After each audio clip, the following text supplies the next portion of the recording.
मी 1,500 लोकांचे फॉर्म दाखल केलेले आहेत आणि त्यांच्या वर्षी आमच्याकडे आहेत, आमच्या वर्षी त्यांच्याकडे आहेत। 6 वर्षांनी मी ह्याच्यामध्ये झटत आहे गोरगरिबासाठी की जे घराला घर मिळावं आणि जे पडीक जमीन आहे त्या गायरान जमीनमध्ये ह्या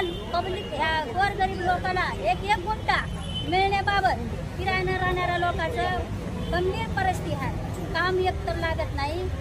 नवरे पिदाडी आहेत महिलांचे, त्याच्यामुळं घर भाडं भरणं होत नाही। त्याच्यामुळं मी माझं ह्याच्यामध्ये 6 वर्षानं मी ह्या कामामध्ये झटत आहे आणि ही तहसीलदारनं आम्हाला काही कळलं नाही, कलेक्टरनं काही आम्हाला कळलं नाही, म्हणून पालकमंत्री, मुख्यमंत्री, अजितदादा, बावनकुळे साहेब सगळ्याला मी पत्रव्यवहार केलेला आहे मुंबईमध्ये जाऊन। आज त्याच्यात निकालपत्र शहरामध्ये आतापर्यंत कितीतरी असे बेघर लोक आहेत जे दारू पिऊन आत्महत्या केले आहेत आणि माता भगिनी